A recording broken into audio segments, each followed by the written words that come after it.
Hello friends, CKD stock market news channel में आप सभी का स्वागत करता हूं। चैनल पर पहली बार विजिट कर रहे हैं तो चैनल को सब्सक्राइब कीजिएगा। आप ये देख पा रहे होंगे करंट में, ये देखिए गिफ्ट निफ्टी के हालचाल। गिफ्ट निफ्टी 0.04% अभी, जबकि मैं वीडियो रिकॉर्ड कर रहा हूं 11:54 11:54 रात को, जबकि मैं वीडियो रिकॉर्ड कर रहा हूं। गिफ्ट निफ्टी की हालत देखें तो बहुत छुटपुट सा, केवल 9 पॉइंट ही नेगेटिव में है। अब ऐसा लगता है कि आपको मार्केट पॉजिटिव दिखना चाहिए, पर वहीं अगर मैं नेस्डेक की बात करें, डाउ जोन्स की बात करें, तो अमेरिका का मार्केट बहुत बुरी तरीके से पिटा हुआ है। नेस्डेक यहाँ से देखिए 3.37% नेगेटिव है, और सबसे ज़्यादा जो पार्टिसिपेशन निभाया है वो एप्पल के शेयर ने निभाया है। आगे बात करेंगे ऐसा क्यों है। तो देखिए, अगर आप कोस्पी की मार्केट की बात करेंगे 8%, जो कि कोरिया का मार्केट है। निकाई की बात करेंगे यहाँ से 12.40% गिरा, जो कि जापान का मार्केट है। हैंगसेंग चाइना की बात करेंगे, ये भी बहुत ज़्यादा गिरते हुए या पिटते हुए देखने को मिला। ताइवान की बात करेंगे, ताइवान 8% के आसपास क्रैश। ऑलमोस्ट आप कोस्पी और निकाई की बात करेंगे, यानी कि कोरिया और जापान की बात करेंगे, तो इनके इंडेक्स पे तो सर्किट लग गया था। यूएस के डाउ जोन्स और नेस्डेक की बात करेंगे तो हम 3% फिसले, वहीं डाउ जोन्स और नेस्डेक भी 3% के आसपास फिसलते हुए देखने को मिले। अब यहाँ पर फिर से डाउ जोन्स और नेस्डेक प्रेशर में है बाकी सभी मार्केट की अपेक्षा। अब देखिए, पूरी दुनिया इस वक्त शेयर मार्केट के अंदर रिसेशन, जॉब क्लेम्स और इन्फ्लेशन की मार को झेल रही है। आज भारत भी इससे दूर नहीं रह पाया। सेंसेक्स निफ्टी 3% तक वहीं लुढ़कते हुए देखने को मिले आपको। मेरे प्यारे दोस्तों, 1 फरवरी के पहले मार्केट इसी तरीके से गिरता था, पर फिर से वो करेक्ट हो जाता था। अभी चीज़ें और हालात दोनों बदल चुके हैं। गवर्नमेंट थोड़ा सा प्रेशर में है, ट्रेन हाथ से आपको दिख ही रहे हैं। पार्लियामेंट में डिबेट ये बता रही है कि अब गवर्नमेंट प्रेशर में काम कर रही है। तो अब जो मार्केट क्रैश हुआ है या जो मार्केट अभी क्रैश हो रहा है, क्या ये फिर से रिवाइव करेगा? इसका आंसर आप आराम से खोजिएगा बैठ के, ये मैं आप पर छोड़ता हूँ, ठीक है।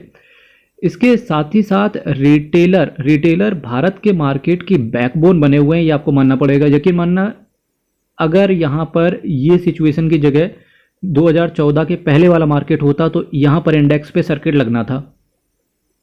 2014 के बाद से इन्वेस्टर को एक भरोसा आया है, रिटेलर को एक अपने मार्केट के ऊपर भरोसा आया है, तो रिटेलर की वजह से ही केवल मार्केट 3% खसका, ठीक है। इसके साथ साथ अगर मैं बात करूं, शॉर्ट टर्म कैपिटल गेन की मार रिटेलर के ऊपर 5% एक्स्ट्रा पड़ गई है। प्रॉपर्टी की बात करें तो 112 सेक्शन के अंदर बदलाव हुआ, जो कि कैपिटल गेन से रिलेटेड था। पहले 20%, अभी 12.5% कर दिया गया है, जिसकी वजह से बहुत सारे इन्वेस्टर को तो लाभ होगा, पर जिनकी प्रॉपर्टी 2001 या बाप दादा जिनको छोड़ के गए थे प्रॉपर्टी, अब वो बेचने के लिए आएंगे तो इंडेक्सेशन का बेनिफिट नहीं मिलेगा, तो बहुत ज़्यादा उनके ऊपर मार पड़ने वाली है। अल्टीमेटली आप ये देखेंगे कि देखिए, पूरी दुनिया की स्थिति खराब है, चाहे आप Japan, Korea, China, Taiwan, Dow Jones, Nasdaq, even कल की बात करें तो बांग्लादेश भी तख्ता पलट हो गया। पाकिस्तान को तो आपको पता ही है, हाल बेहाल है। चाइना, सभी के हाल बेहाल हैं। केवल इस सरकार ने जो आपके ऊपर टैक्सेस इंपोज किए गए हैं इकोनॉमिक स्थिति को इम्प्लीमेंट करने के लिए, अगर मैं सबसे सही तरीके में बात करूं, सबसे मस्त तरीके से केवल भारत चल रहा है इस समय। ये सिर्फ किस वजह से है? इंडियन गवर्नमेंट की पॉलिसीज़ की वजह से है। जो भारत पूरी दुनिया में उथल पुथल है, वहीं हम केवल मजे कर रहे हैं। अब आप कहेंगे सीकेडी जी, ये कौन से मजे हो गए, 3% गिर गए? मेरे भाई, ये सोचो, सर्किट नहीं लगा। सर्किट क्यों नहीं लगा? अभी रिटेलर के नतीजे आएंगे कि रिटेलर ने कितना खरीदा। रिटेलर सिर्फ मार्केट को संभाले हुए हैं।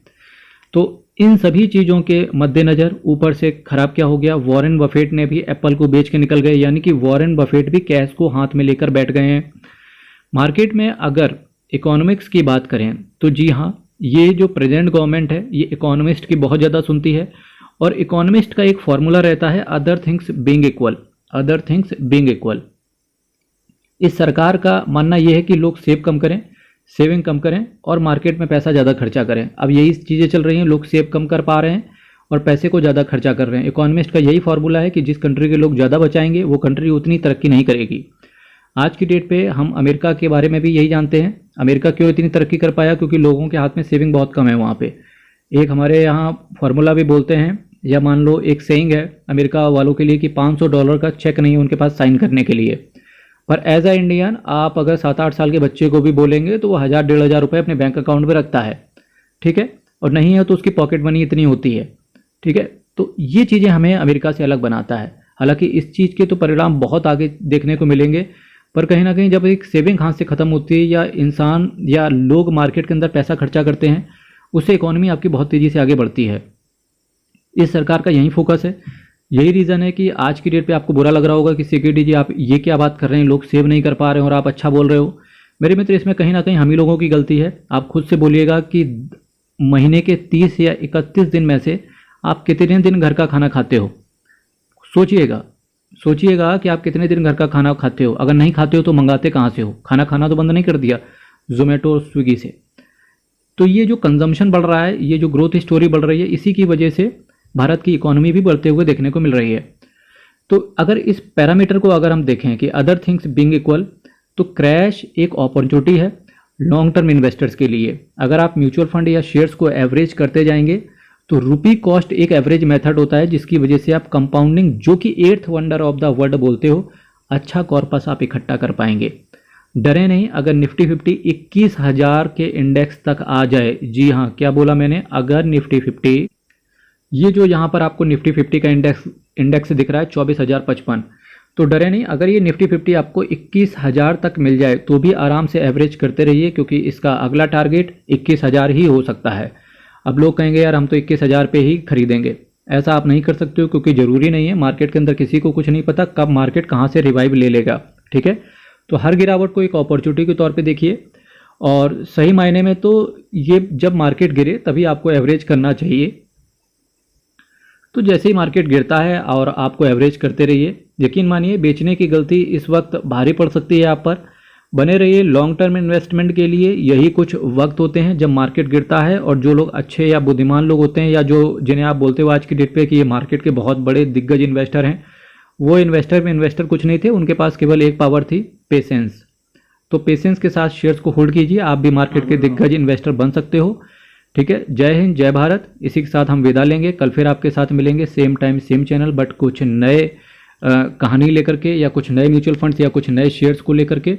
तब तक के लिए हर हर महादेव, अयप्पा शरणम, हरि शरणम, जय जगन्नाथ। बहुत बहुत धन्यवाद।